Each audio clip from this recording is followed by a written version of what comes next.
ഞങ്ങളുടെ വയറ്റിലേക്ക് ഇന്ധനം ഒന്നും അടിച്ചിട്ടില്ലായിരുന്നു. അങ്ങനെ ഏതെങ്കിലും ഒരു കട കാണുമ്പോൾ നിർത്തി എന്തെങ്കിലും ഫുഡ് കഴിക്കണം എന്നൊരു ചിന്തയിലായിരുന്നു പിന്നെ ഞാനും എൻ്റെ കൂട്ടുകാരും. അങ്ങനെ ഞങ്ങൾ വഴി കാണുന്ന ഒരു കടയിൽ നിർത്തി ഞങ്ങൾ ഫുഡ് കഴിച്ചെന്ന് പറയുമ്പോൾ രാവിലെ വണ്ടർലയിലേക്ക് പോകുമ്പം ഹെവി ആയിട്ടൊന്നും കഴിക്കേണ്ടെന്ന് കരുതി. പക്ഷെ നല്ല വിശപ്പുണ്ടായിരുന്നു. വിശപ്പിൻ്റെ കാര്യം ആലോചിക്കുമ്പം ഒന്നും പറയാതിരിക്കും നല്ല. അങ്ങനെ മസാല ദോശ ഓർഡർ ചെയ്തു. എൻ്റെത് വരുന്നതിന് മുമ്പ് ഞാൻ ഏട്ടൻ്റെ ഇന്നൊരു പിടി വാങ്ങി കഴിച്ചു. കുഴപ്പമില്ലായിരുന്നു കേട്ടോ.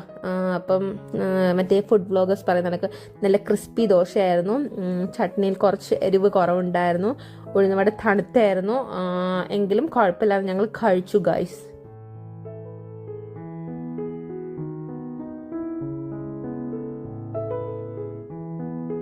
അങ്ങനെ ഞങ്ങളുടെ ഫുഡ് അടിയായി കഴിഞ്ഞിട്ട് ഞങ്ങൾ വീണ്ടും ഞങ്ങളുടെ യാത്ര തുടർന്നു ഗൈസ്. Of two Wonderla.